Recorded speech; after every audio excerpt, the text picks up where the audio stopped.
Ibu-ibu dong kalau mau bikin status, nah bikin yang baik-baik toh.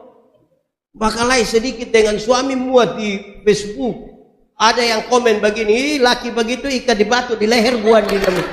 Bayangkan itu. Di Rote ada begitu. Di loba lain juga. Aduh, faham apa?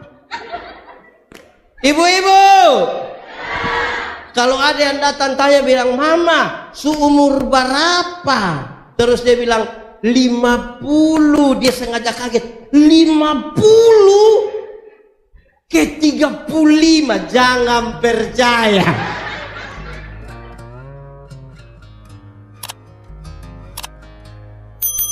Bapak Ibu saudara-saudara, shalom. Yang di luar shalom. Semuanya shalom. Selamat Natal. Selamat tahun baru. Ada sukacita. Sudah lapar? Mau apa? Baik, saudara-saudara, saya ingin mengatakan di awal begini.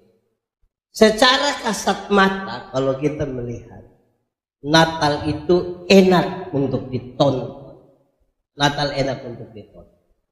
Di peristiwa malam Natal itu ada bintang berekor. Jalan malam-malam lihat ada bintang berekor. Pasti orang lihat. Enak ditonton. Ada malaikat menyanyi di padang belantara. Malaikat bukan manusia, tapi kalau digambarkan seperti manusia, laki-laki ganteng kok tidak? Kalau perempuan cantik kok tidak? Suara bagus kok tidak? Pakaian bagus kok tidak? Menyanyi di hutan. Suara bagus, muka bagus, semua bagus, menyanyi di hutan. Kalau kita masuk hutan malam-malam ada malaikat menyanyi, nonton atau lari? Ini belum bisa Natal ini. Secara kasat mata Natal enak untuk ditonton, tapi Natal bukan tontonan. Sama-sama 1, 2, 3. Kasih tau kawan di sebelah. 1, 2, 3. Natal bukan tontonan. Kalau Natal bukan tontonan, lalu Natal itu apa? Natal itu tuntunan. Sama-sama 1, 2, 3. Natal itu tuntunan. Kasih tau kawan di sebelah. 1, 2, 3. Siapapun yang merayakan Natal, harus dituntun berjumpa dengan Kristus bayi Natal. Kalau dia merayakan Natal tapi tidak berjumpa dengan Kristus bayi Natal, dia hanya bikin perayaan tontonan. Dan teman-teman yang kerja sebagai event organizer lebih hebat bikin perayaan yang kita nonton enak.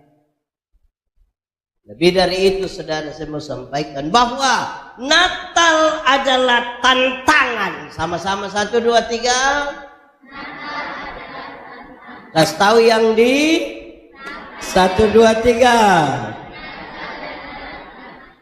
Dan tantangan Natal kita hari ini adalah tema kita. Baca 1, 2, 3. Itu tantangan kita. Apakah dengan merayakan Natal kali ini kita mau menghadirkan Allah di tengah-tengah keluarga, dalam pengertian keluarga, untuk kemudian kita dibebaskan di dalamnya? Saya kira itu tantangan.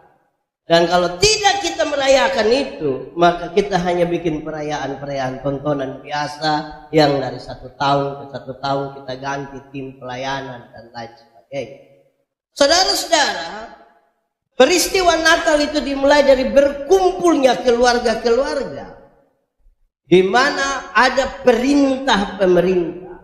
Perintah yang harus ditaati, mendaftarkan semua orang di kampung-kampung mereka, negeri asal mereka. Maka keluarlah Yusuf dan Maria dari Nazaret, pergi ke Betlehem. Sebuah perjalanan yang tidak gampang sebagai bagian dari warga negara yang taat kepada pemerintah.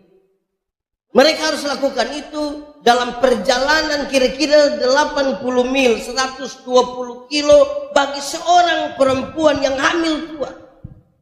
Ini bukan sesuatu yang gampang. Dan Natal dimulai dari kisah seperti itu. Taat. Untuk apa pendaftaran? Pendaftaran itu dimaksudkan untuk dua hal. Pertama, untuk data dulu. Ini banyak orang ini seperti apa. Kepentingannya pajak bagi negara. Tapi yang kedua, ada kemungkinan besar ini pendataan untuk wajib militer.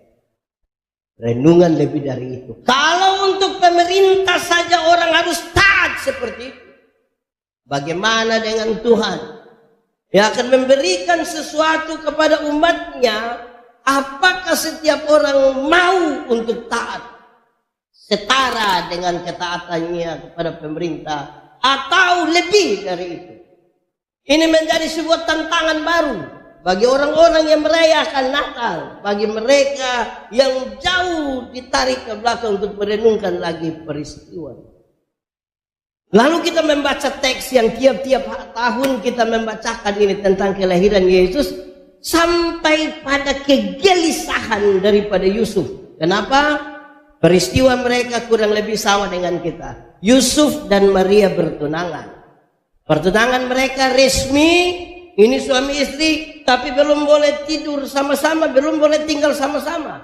Setelah resmi pertemuan keluarga itu, laki-laki pulang ke kampungnya, mempersiapkan segala sesuatu kurang lebih 1 tahun, baru dia datang kepada mempelai perempuan. Biasanya pada waktu malam, tidak disampaikan itu tanggal berapa. Dan sepanjang masa penantian itu, mempelai perempuan tidak boleh melakukan sedikit pun kesalahan. Justru di saat penantian yang tidak boleh melakukan kesalahan itu, disitulah Maria hamil. Bagaimana meyakinkan ini kepada Yusuf? Bayangkan kalau ada satu orang hamil terus calon suami datang dia kasih, saya hamil. Wih, ngeri itu. Siapa? Berat itu.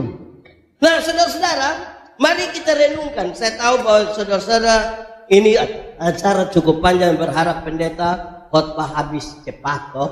Jadi kita cepat-cepat. Saya ingin aja kita merenungkan beberapa hal. Pertimbangan Yusuf itu menarik.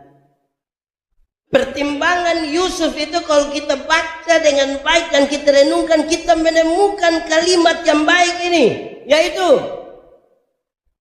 apa sesungguhnya yang dilakukan, apa sesungguhnya yang dipikirkan oleh Yusuf. Yang dia tampilkan di situ apa yang disebut dengan kata ini, penghormat. Sama-sama 1, 2, 3.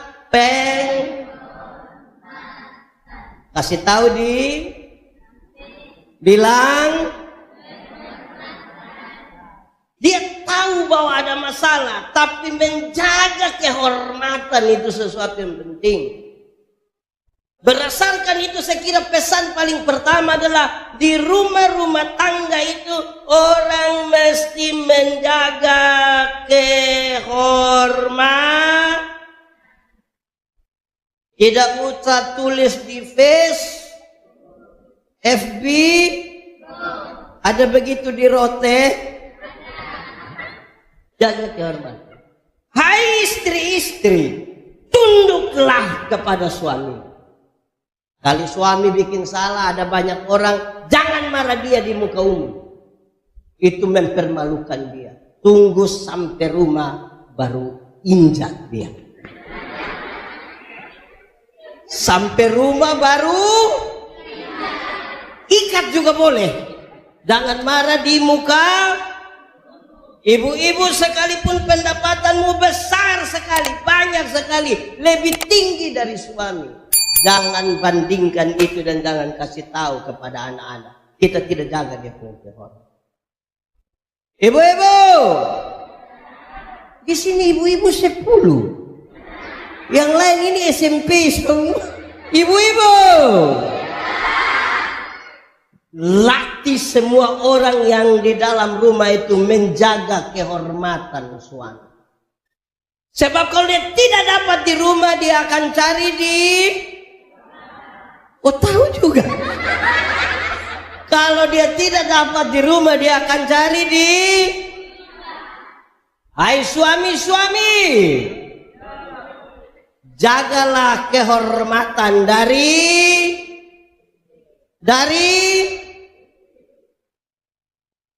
anak-anak. Jangan bikin malu orang tua. Jangan bikin malu kalau tua bapak ya, segala itu. Anak-anak, jangan bikin malu orang tua. Jangan bikin malu kalau tua. Mantap itu. Bikin status juga boleh. Anak-anak jangan bikin malu, orang tua jangan bikin malu. Kalau tua bapak. Itu tanda bahwa Kristus hadir di tengah-tengah keluarga untuk menjaga kehormatan. Saya bilang kepada anak muda, menikahlah dengan laki-laki dan perempuan yang ada di dunia. Jangan menikah dengan laki-laki atau perempuan yang ada di otak. Semua laki-laki yang ada di dunia pasti ada kekurangan. Semua laki-laki dan perempuan yang ada di dunia pasti kita lihat ada kurang ini kurang. Semua laki-laki dan perempuan yang ada di otak kita mau mata begini, bibir begini, telinga begini, betis begini, pipi begini, dan itu tidak ada. Yang harus kita lakukan adalah menjaga kehormatan. Lalu di mana yang praktis, yang gampang? 1-2 orang datang bilang kepada saya begini. Ada 1-2 keluarga bilang, Pak Pendeta, ini anak dong tidak tahu kita mau bikin ke mana. Tapi lupa maksud. Pukul sudah, marah sudah, ikat sudah, injak sudah, tapi anak dong model begini. Tidak tahu dong ikut siapa. Saya bilang, memangnya mau ikut siapa? Kalau bukan ikut dia pun mama, ikut dia pun masa kau ikut saya? Tapi saya kasih tahu, iman Kristen dalam Alkitab mengisyaratkan supaya anak-anakmu jadi baik dan rumahmu jadi baik, lakukanlah 3 hal ini. Berapa hal? 3 kalau pakai bahasa Indonesia? 3. Pakai bahasa Inggris baru? Pakai bahasa rote? 1. Panggil mereka dengan nama yang baik. Sama-sama. 1, 2, 3. Kasih tau kawan di sebelah. 1, 2, 3. Jenny, Yanti, Tinus. Kalau dia orang rote tambah Boi, panggil dorang dengan nama yang baik. Itu tanda kita menghormati dorang. Kenapa? Karena ada orang tua panggil dia pu anak, weh babi. Di rote ada yang panggil dia pu anak begitu. Ada. Dia ada ikut ibadah sekarang. Dia yang pakai baju warna apa? Orang tua tidak boleh panggil dia pu anak babi. Pertama kan memang tidak boleh. Yang kedua, kalau dia pu anak babi, dia pu bapak. Untuk menjaga kehormatan, panggil mereka dengan nama yang baik. Sebab panggilan di rumah itu mempengaruhi panggilan dimanapun. Di gereja, di pemerintah, di tengah masyarakat. Ada yang panggil orang, woi, bayangkan kalau ini balik, woi.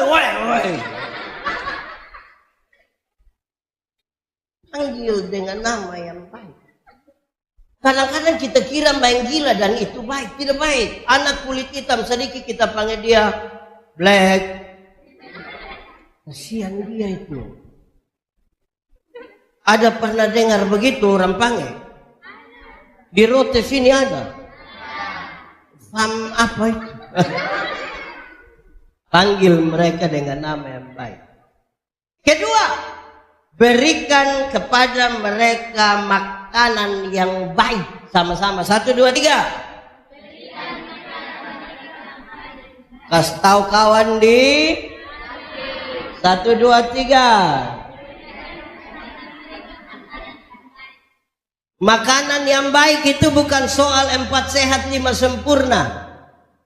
Makanan yang baik itu bukan soal nasi basi atau tidak. Makanan yang baik ialah uang hasil judi.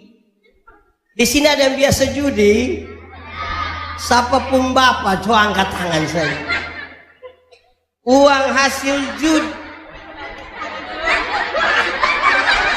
Kenapa?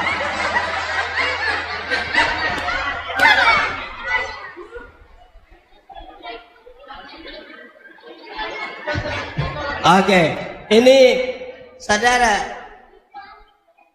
Yusuf itu kan jaga kehormatan dari Maria toh, walaupun dia sangat susah menerima itu keadaan pada mulanya, tapi dia jaga. Tapi yang kedua dalam kaitan dengan ini adalah berikan kepada mereka makanan.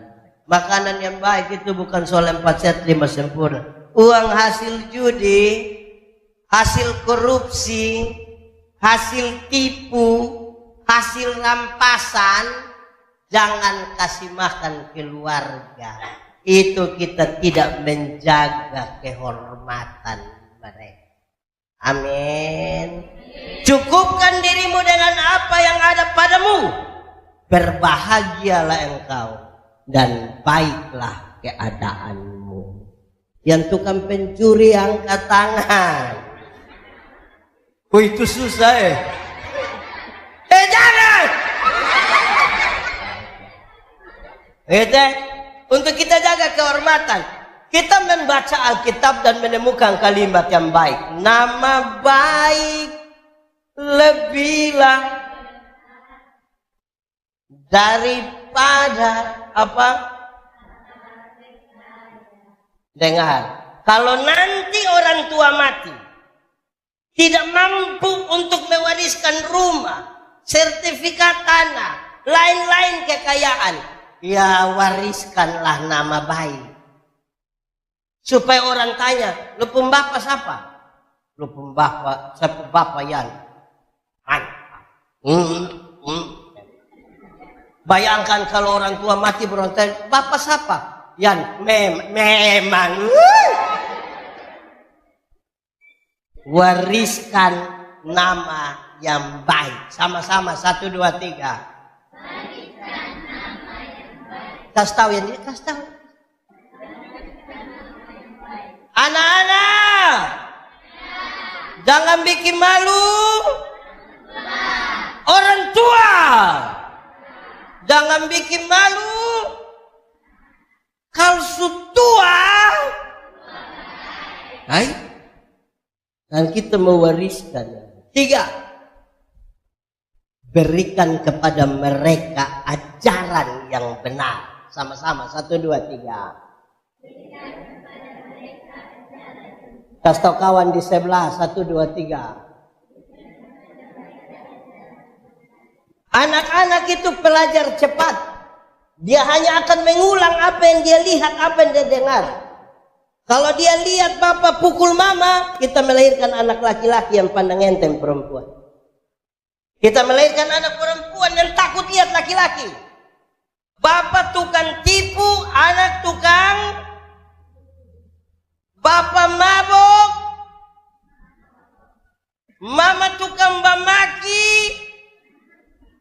Ada di sini, dia majelis. Anak-anak tuh hanya ulang. Ada orang tua dia tidak mau dia pun anak merokok, tapi dia bilang Joni, yo bapak, bakar memang. Joni datang setengah, tapi cita-cita anak ini tidak boleh merokok. Dong hanya pelajar cepat, hanya mengulang apa yang baik. Amin. Satu saat saya datang dengan kaum bapak pemuda lagi. Kalau tua-tua bapak itu. Kaum bapak gereja agape datang ke Betania. Terus kami diskusi tentang kenapa ya ibadah kaum bapa itu kok orang sedikit. Terus hampir semua sepakat bahwa bapak-bapak itu tidak ibadah karena sibuk. Wih, kalau sekarang tuh kalau ngomong sibuk tuh rasa berharga sekali. Ibadah, tidak bisa sibuk. Wih. Pas semua hampir sepakat, ada satu pengusaha dari Kupen di angkatan. Pak Pendeta, saya bicara sedikit. Apa? Pak Pendeta, untuk sibuk saya juga sibuk. Saya punya perusahaan ada 6. Tambah toko saja. Toko saja tutup kira-kira jam 9:30 malam. Tapi kenapa saya terima jadi majelis jemaat? Kenapa saya pergi ibadah ke Bapak? Kenapa saya antar anak di sekolah, saya sengaja pas dia naik oto baru kasih panas oto supaya 2 menit begitu saya baca firman biar dia dengar. Kenapa? Kami sedikit penasaran. Terus dia bilang begini, karena saya sayang saya punya anak. Saya bilang, memangnya kami tidak sayang anak. Kami hanya sayang dia punya mama. Terus dia bilang, Pak Pendeta minta maaf. Dia bilang begini, saya baca Alkitab. Saya baca sampai Tuhan ingin menghukum Salomo. Karena Salomo buat kuil-kuil penyembahan bagi dewa-dewa dari istri-istrinya. Dewa-dewi istri-istri.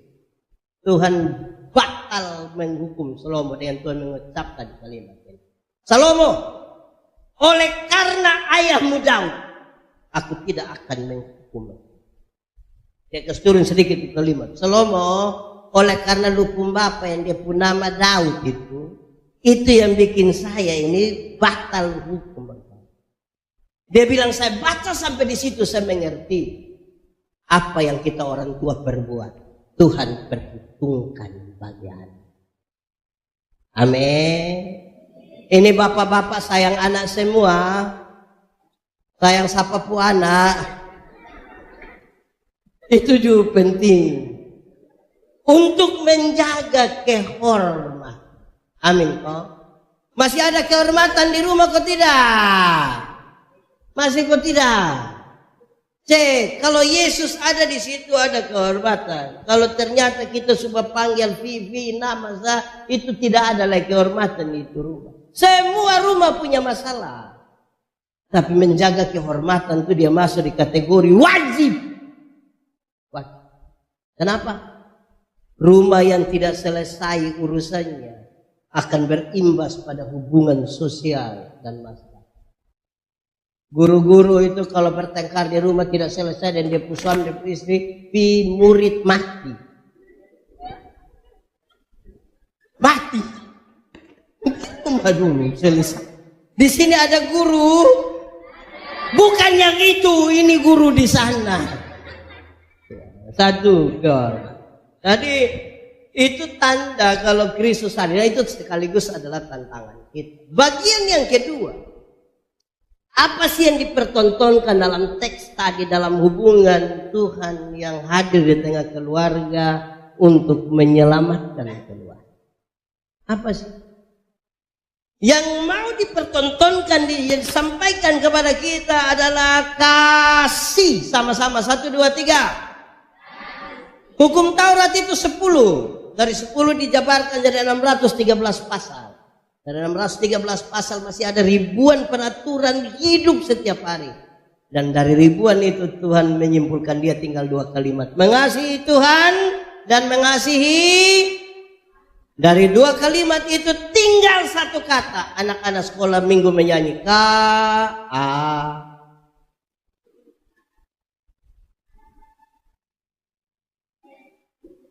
Apa?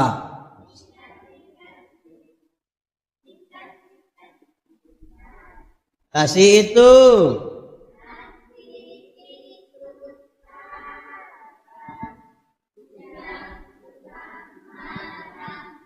Sudah. Di sini ada yang tidak sabar. Kasih itu tidak suka. Di sini ada yang tukang marah-marah. Di sini tunjuk apa yang paling menarik di situ. Dengar, sabar dalam Alkitab. Sabar dalam Alkitab tidak berkaitan dengan menunggu waktu habis. Dalam Alkitab sabar berkaitan dengan dua hal. Satu, sabar dalam Alkitab berkaitan dengan sabar terhadap situasi. Sama-sama, 1, 2, 3. Kasih tahu di 1, 2, 3. Ada situasi tertentu dalam rumah yang kita tidak suka, tapi firman Tuhan bilang ada sakit, penderitaan, sudah kanker bertahun-tahun, doa tidak selesai, tidak pernah sembuh, bahkan tambah parah, seperti mau mati rasanya. Firman Tuhan bilang ada masalah yang kita rindu di rumah, di pemerintah, dimanapun, segera selesaikan. Padahal butuh proses, dan karena itu firman Tuhan bilang ada pendeta satu kepala botak khotbah terlalu lama, kita sudah tidak mau dengar lagi, tapi firman Tuhan bilang sabar.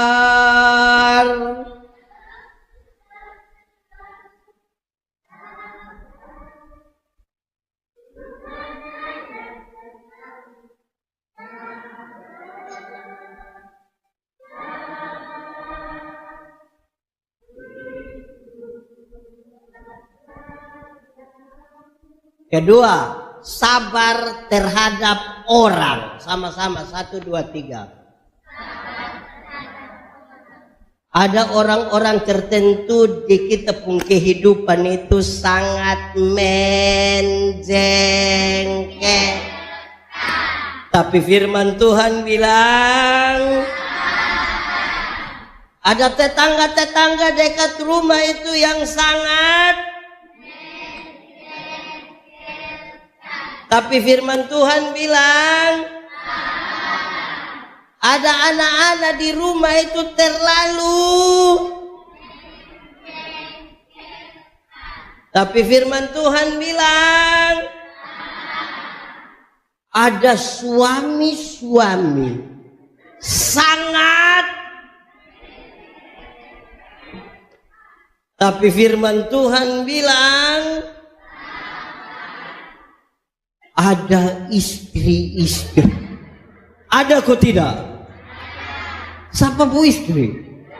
Sangat menjeng. Tapi firman Tuhan bilang ada mama mantu sangat tapi firman Tuhan bilang, saudara bayangkan kalau di rumah itu tidak ada sabar. Coba bayangkan. Aman itu rumah. Dalam sabar itu ada dalam sabar itu ada protes,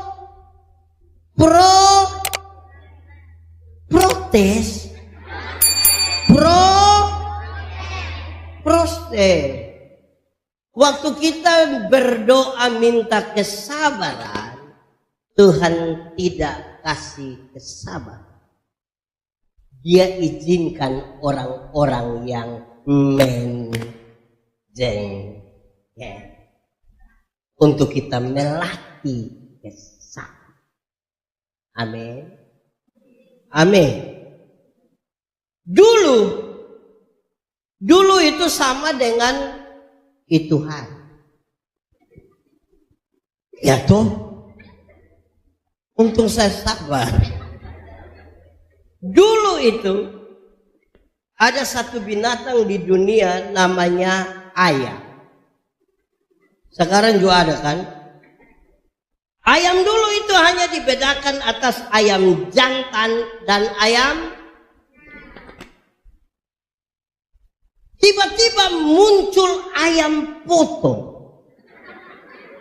Akhirnya ayam yang tadinya hanya ayam sekarang menjadi ayam kampung. Karena sudah ada ayam. Itu yang membuat manusia bingung. Apakah ini ayam kampung yang dipotong atau ayam potong yang di kampung? Tapi dari segi proses jelas. Ada yang pelihara ayam kampung di rumah? 2 ekor ada? 5 ekor ada? Lebih dari 5 ada? Ya 1 dong. Ayam kampung itu kita pelihara 6 bulan, masih kecil juga. Tapi dia pun daging enak atau tidak? Kalau dijual lebih mahal atau lebih murah dari ayam potong? Kalau betina bertelur kok tidak? Karena ini ayam mengerti proses. Dalam kesal. Beda dengan ayam potong toh. Ayam potong itu kita baru pelihara 1 bulan saja mata sebesar begini. Itu kalau lihat pakai kaca pembesar, dia langsung. Saudara-saudara, apa maknanya?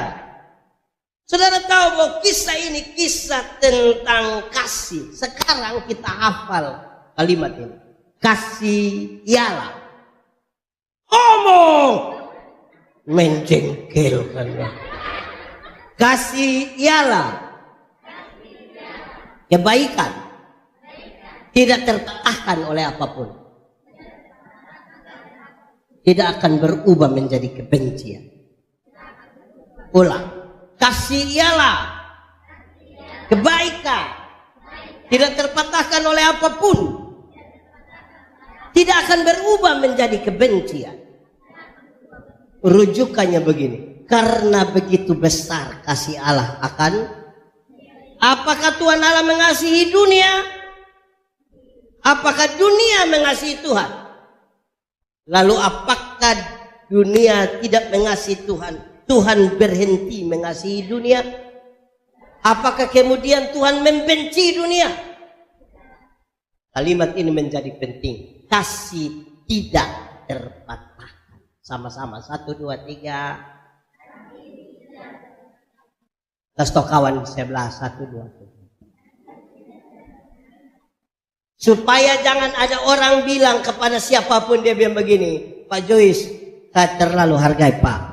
Tapi setelah saya lihat Pak sifat asli begini, maaf. Itu bukan kasih.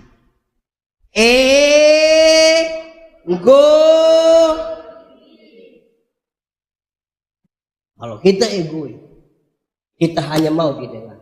Saudara tahu, gereja Tuhan itu bisa rusak hanya karena orang egois. Dia omong semua mesti dengar. Orang omong dia tidak mau dengar. Ada begitu. Ada yang dia bertanya sampai dia jawab kembali dia pun pertanyaan. Ada juga begitu.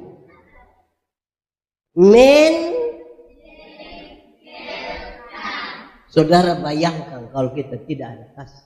Dan kasih itu tidak terpatahkan. Kasih itu tidak terpatahkan.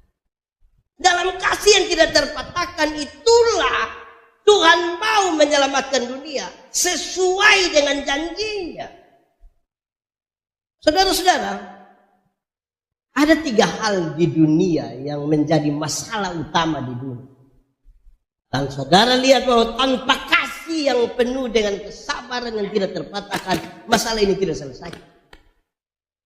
Masalah di dunia banyak mengerucut pada 3 hal. 1, kenapa dunia ini kacau? Karena 1,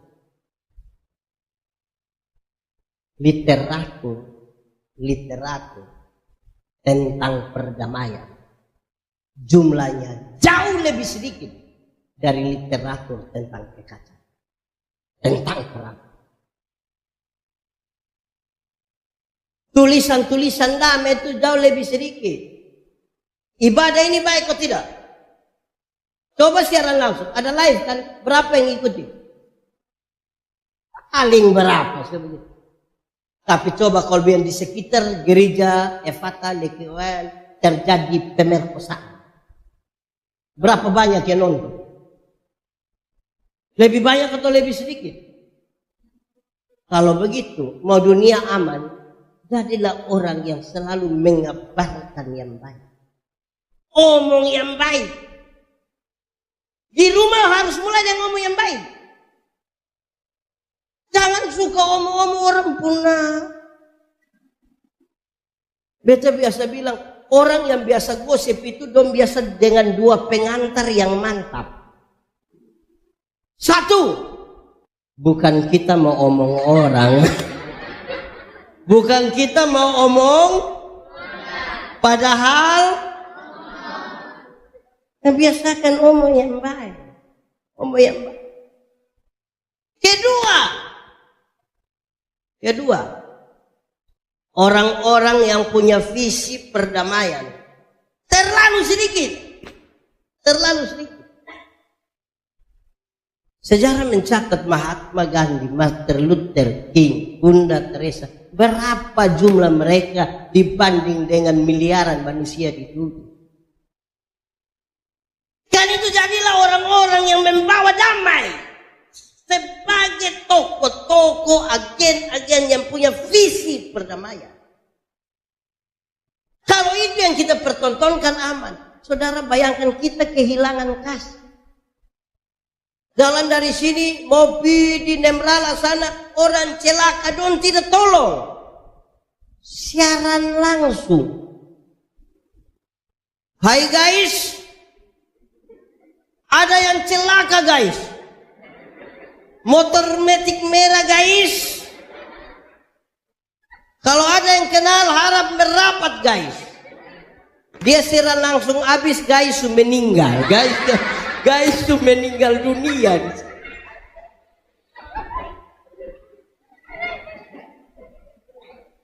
Orang yang visi. Ibu-ibu dong kalau mau bikin status, nah bikin yang baik-baik toh. Bakalai sedikit dengan suami muat di Facebook. Ada yang komen begini, laki begitu ikat di batu di leher buan di dalam. Bayangkan. Di Rote ada begitu. Di lomba lain juga. Aduh, fama. Tapi saudara tahu, hal yang ketiga ini menarik. Kita ada di satu kezamaan di mana fundamentalisme agama menjadi garang. Agama-agama yang diharapkan daripadanya tuh ada pesan-pesan perdamaian. Menawarkan kebaikan, kasih, kemurahan, penerimaan, pengampunan. Beberapa orang memanfaatkan agama untuk menghancurkan kasih.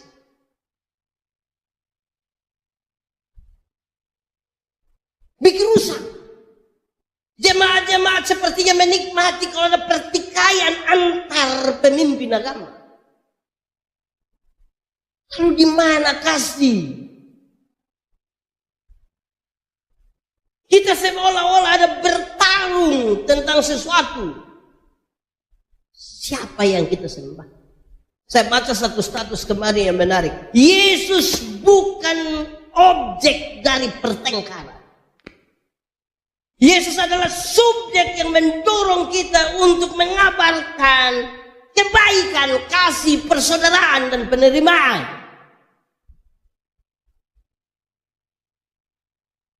Kok kita ada di sebuah keadaan di mana beberapa orang senang sekali untuk menghina-hinakan orang lain. Dunia menjadi kehilangan. Di mana tempat hilang yang pertama? Rumah. Rumah yang tidak ada kasih. Yang tadi. Yang tidak terpatahkan.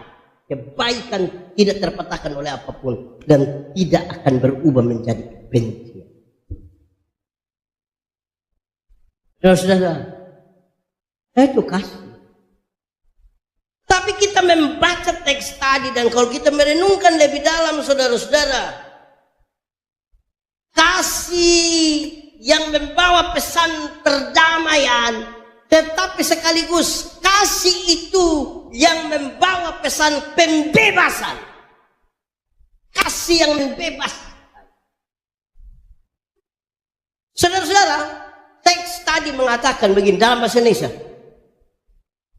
Dia yang akan menyelamatkan umat. Sebuah kata yang saya lihat dia jauh lebih dalam dari sekedar menolong. Ini pembebasan. Kasih yang kuat itu menolong orang dibebaskan. Kalau dia bodoh, dibebaskan dari kebodohan. Kalau dia miskin, dia harus dibebaskan dari kemiskinan. Kalau dia sakit, dia harus dibebaskan dari kesakitan. Dia harus dibebaskan. Ini tidak pertolongan yang sifatnya karitatif. Apa ya? Natal Pasca baru kita kumpul ame beras kok bagi-bagi. Katot semua. Saya tidak bilang ini salah ya.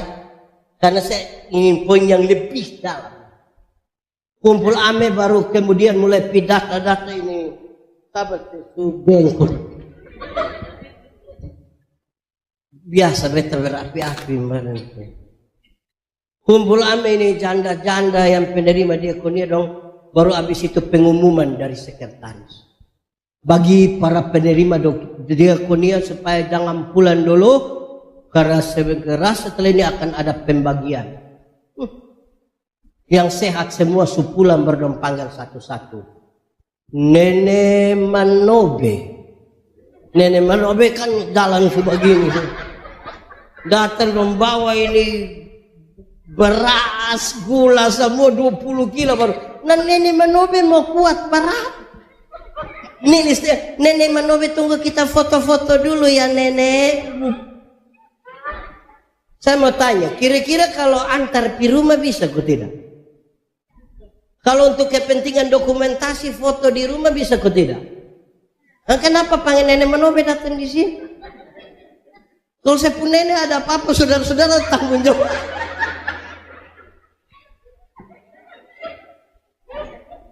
Baik, itu baik. Saya bukan bilang tidak baik. Tapi kita dituntut lebih dalam kasih yang tidak terpatahkan. Dia didampingi untuk pembebasan. Injil itu pembebasan. Injil itu ada dua. Satu, mati masuk surga. Sama-sama, 1, 2, 3. Untuk apa badan bagus-bagus, pakaian ketat-ketat, hidup kaya raya, mati masuk neraka.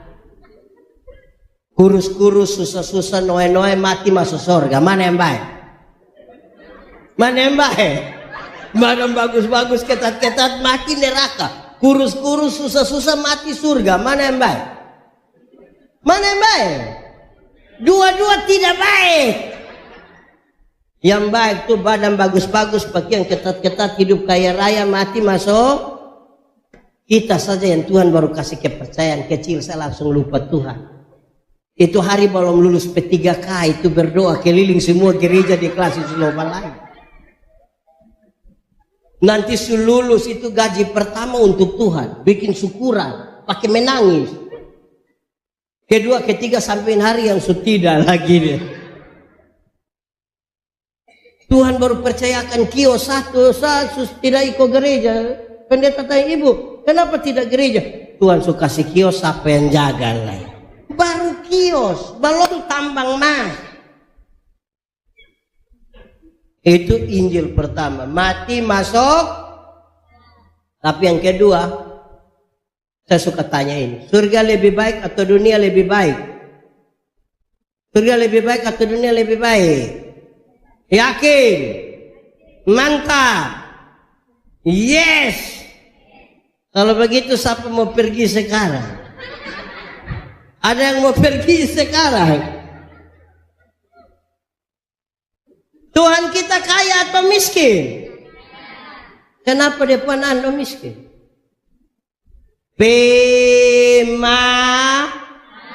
Oh saya kira pemalu. Dia harus dibebas. Pembebas. Karena kita belum mau pergi ke surga itu kan. Karena belum waktu. Bukan bikin takut. Ada orang yang itu suka bikin takut orang. Padahal yang biasa kasih takut orang itu setan. Saya pergi ke rumah sakit, saya berdoa orang-orang sakit. Nenek, kita doa nenek. Iya, tapi mungkin kita doa habis nenek sudah mati. Tapi nenek mati masuk surga. Kita jelaskan terus dari Pak Pendeta, mati sekarang atau besok sama saja. Tuhan yang memberi, Tuhan yang mengambil. Terpujilah nama Tuhan. Bahkan di lembah kekelaman dia tidak takut bahaya. Supaya kemudian ada anak muda datang bilang, saya Pak Pendeta Yandi, saya rasa saya manusia paling berdosa di dunia. Adi, jangan takut. Pak Pendeta juga orang berdosa, tapi cinta Tuhan lebih besar dari kita dua punya kesalahan. Itu pembebas. Bayangkan kalau ini anak muda datang ke Pak Pendeta, saya rasa saya ini manusia paling berdosa. Iya, saya lihat muka ini muka berdosa, saya lihat. Engkau ini kalau tidak bertobat, kaki tangan akan patah buang, semua akan patah buang. Berita.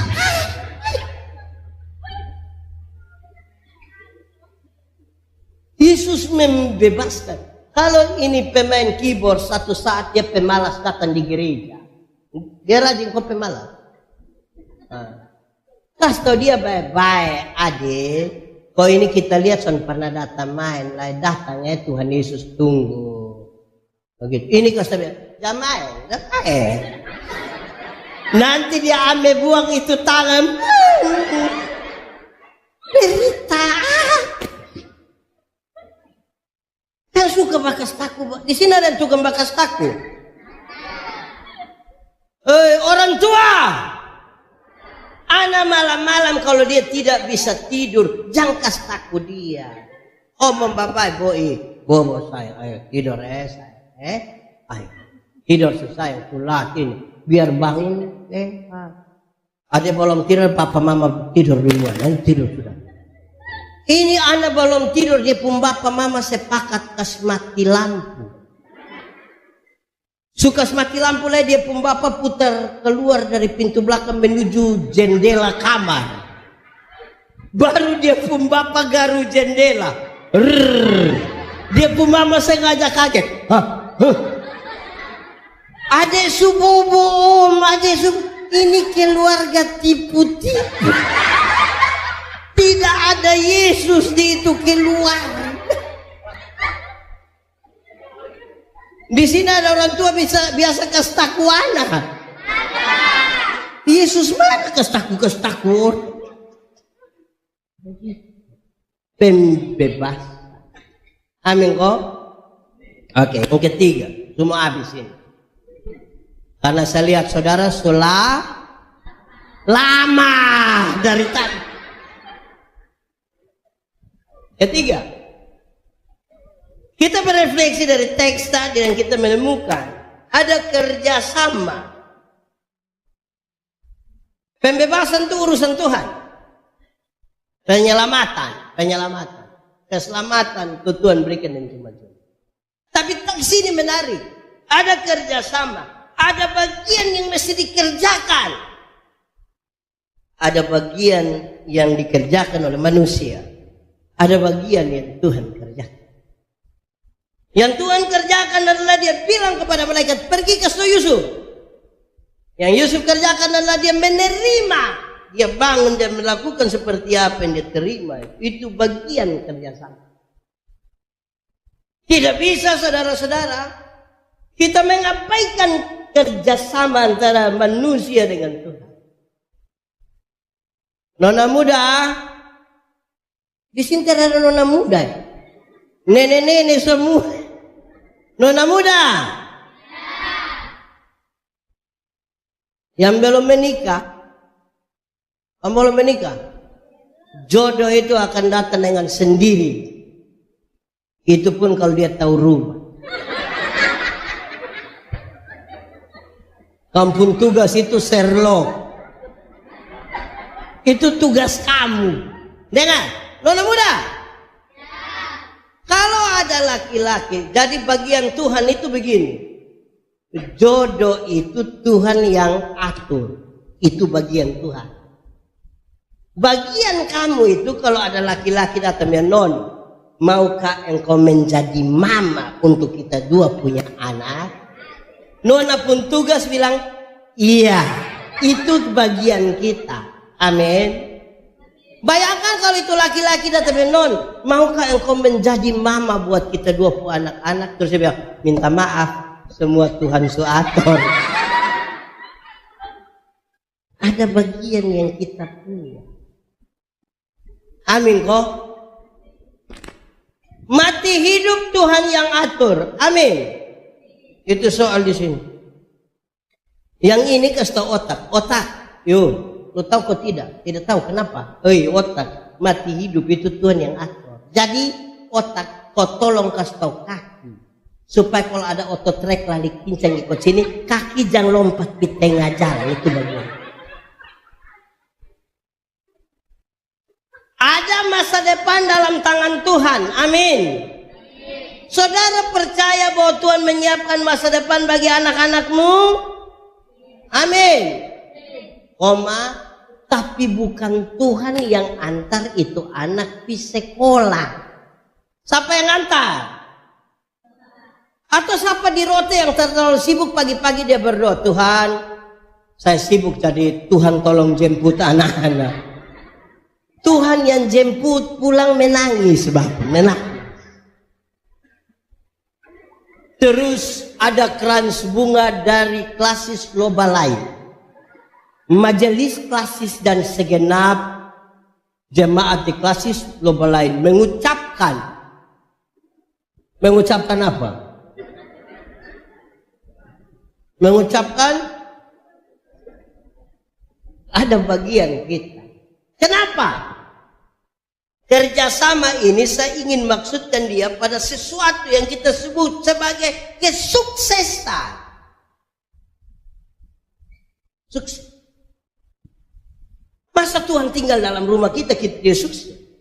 Tapi sukses itu ada dua. Satu, sukses yang tampak, yang kelihatan, bisa disentuh, bisa diraba, bahkan bisa direkayasa.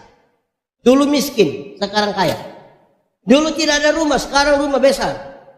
Dulu tidak jalan kaki saja, sekarang ganti-ganti motor. Great. Kita anggap sukses. Sukses begini bisa direkayasa. Tapi ada sukses kedua, sukses spiritual, sukses batinia. Di sini ada kejujuran. Di sini ada pengakuan dosa, dan di sini benteng paling terakhir orang berhadapan dengan godaan demi godaan. Ingat, tertulis di mana-mana, saya suka bilang begini. Yang tampak, yang kelihatan semua itu akan habis. Di usia 50 tahun, cantik atau tidak cantik tidak penting. Tidak bisa disembunyikan di balik lipstik dan bedak. Masih umur 20-30 tahun yang kita rasa pipi dong kinclong. 20. 50 meleleh, ini meleleh. Sapu teman itu umur 17 tahun dia tato di sini Guns N' Roses punya lambang yang orang pangku kaki melukis itu. Gagah, tinta bagus, kulit bagus, mantap. 17 tahun. Waktu dia umur 43, belum 50, baru 43 dia sakit. Kita pilih dia yang kita juga sedih. Itu tato tuh bukan seperti orang pangku kaki, seperti orang menyembah begini. Menurun. Dulu tato mawar, sekarang bunga pepaya. Ini berubah. Ibu-ibu, kalau ada yang datang tanya bilang, Mama, seumur berapa? Terus dia bilang 50, dia sengaja kaget. 50 ke 35, jangan percaya. Masa umur 50 sama ke 35, nah 15 di mana? Mama jalan dan mama bu anak nona kok ada yang tanya, ya ini siapa? Ya ini siapa ini saya? Ini siapa? Ini saya punya anak nona yang pertama. Dia sengaja kaget. Anak nona macam ke kakak ada. Jangan Masa mama dan anak ke kakak adik? Mama dan anak kalau ke kakak adik itu hanya dua kemungkinan. Kemungkinan pertama itu dia pu anak muka terlalu tua. Jadi dia pu mama tuh beda tipis sekali. Atau yang kemungkinan kedua, dia pu mama nikah terlalu muda. Mungkin umur 5 tahun sudah nikah. 50 tuh cantik atau tidak cantik. Umur 60 tahun ada jabatan atau tidak ada jabatan sama saja. So pensiun. Rata-rata SNTNI Polri ini pensiun di usia-usia begitu toh. Kita masih aktif nih, yang kita datang orang siap laksanakan, lanjutkan, hormat, aktif. So pensiun ini ketemu orang anak kecil kita bilang tua. Asam urat aman kok. Itu macam kita mau cek dia.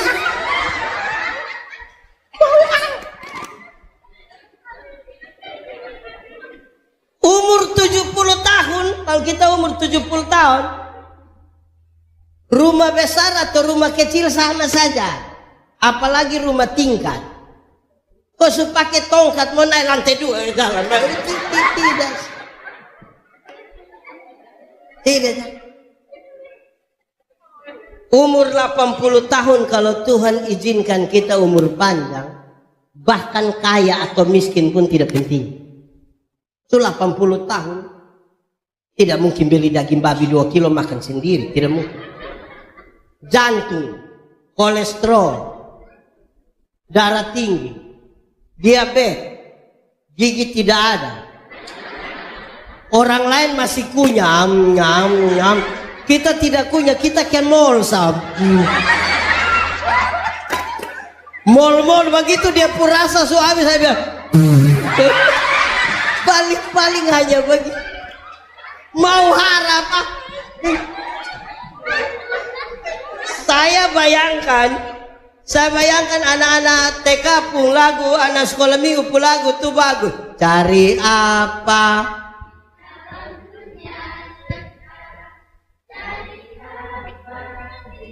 Tidak tahu ini lagu.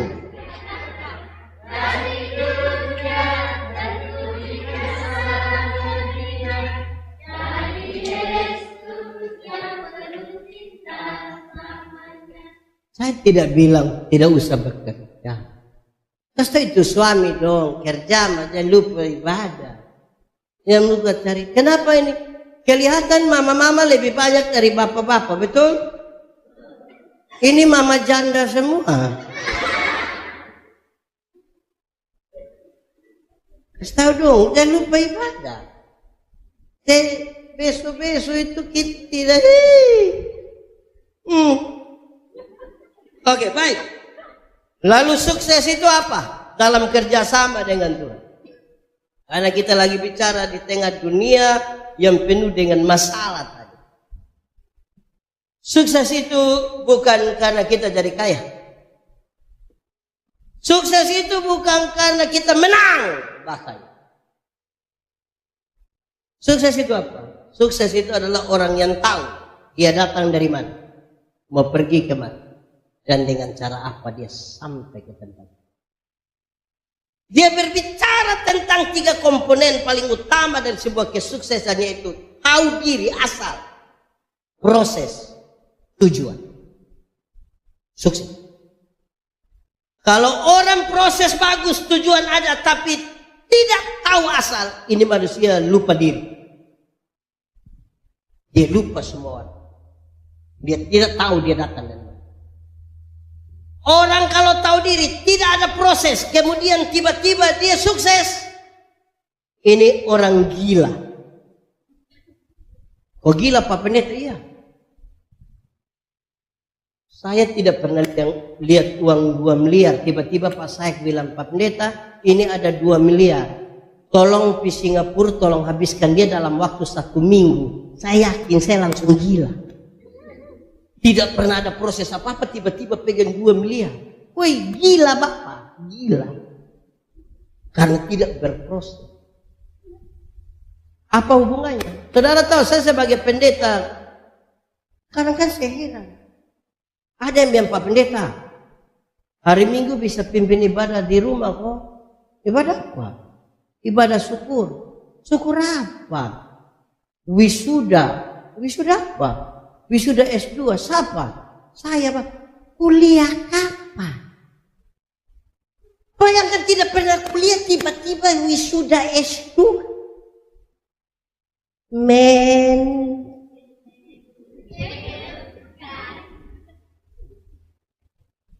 Kan proses bermasalah. Bukannya jadi. Ketiga, orang tahu diri, proses bagus, tapi tidak ada tujuan. Ikut arus. Tidak ada pendirian. Ada angin barat, dia ke timur. Kok angin tiup dari barat nggak mau lawan? Sembarang.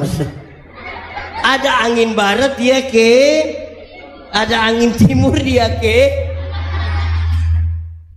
Orang yang tahu tujuan itu menguasai diri. Dia mau pergi ke kantor Bupati Rotendao. Dia keluar sampai di situ diberi tawaran belok kiri atau belok. Kalau dia mau ke kantor Bupati dia belok kiri. Belok turun. Sampai di bawah situ ada tawaran lurus atau belok kanan. Dia pilih belok. Kan dia tahu tujuan. Di tengah jalan orang bilang, "Hei, Bet." Ada Bet.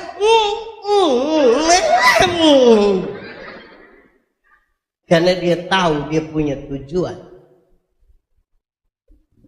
Saya dengan Pak Pendeta Marcel, kami dua mau perang lawan orang di sana. Kami dua pegang senjata, kami merayap dari satu bangku, satu kursi ke kursi lain. Orang dari sana juga merayap datang bawa senjata.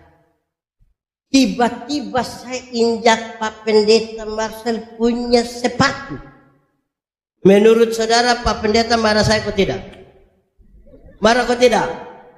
Tidak marah, karena ada sesuatu yang penting di sana.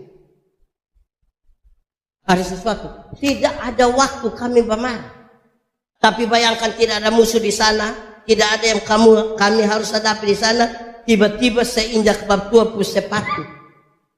Minimal lu ada mata. Bagi orang yang kuasai diri dan ada tujuan, dia tahu. Tidak ada masa, tidak ada waktu bagi dia untuk bertengkar. Tidak ada waktu untuk iri hati. Tidak ada waktu, karena itu buang-buang waktu. Ada sesuatu yang penting. Tidak ada iri hati. Di sini ada yang suka iri hati. Iri hati ialah lebih baik saya rugi, asal Bapak rugi lebih banyak, daripada saya untung tapi Bapak untung lebih banyak. Ada dua orang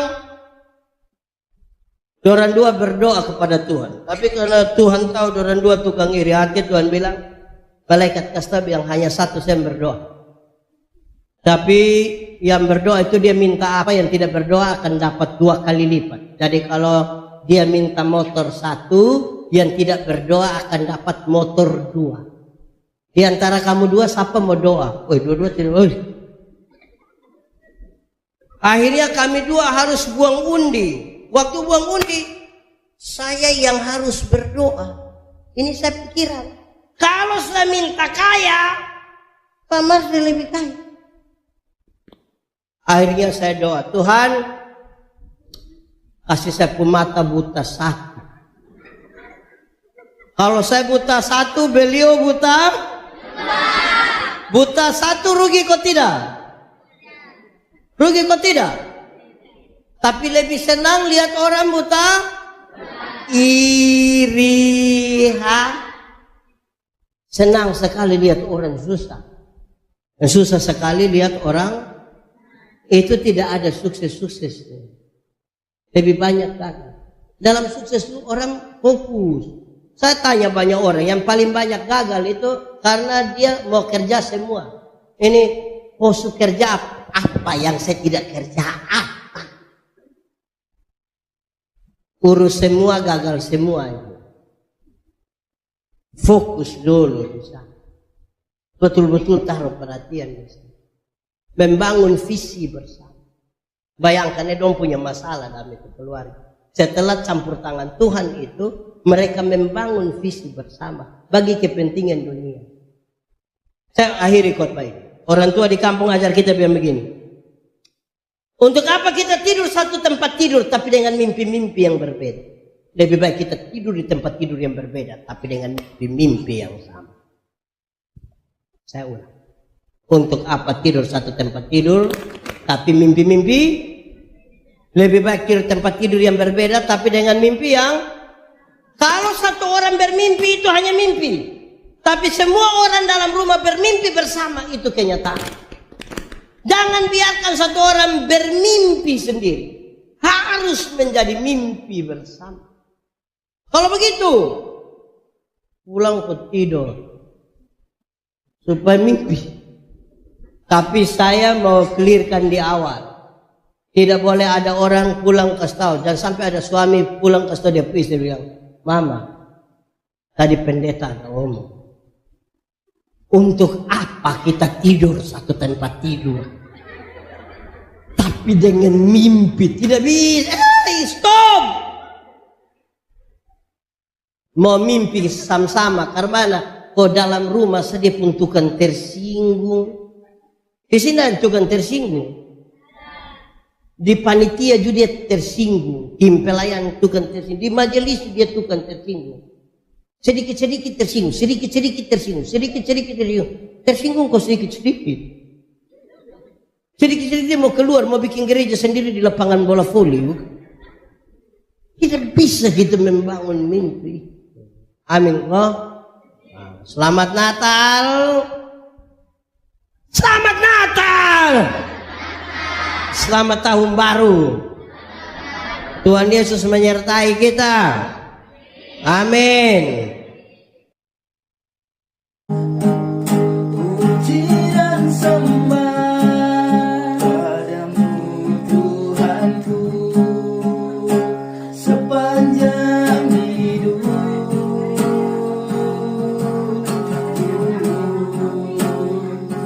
Ini gaya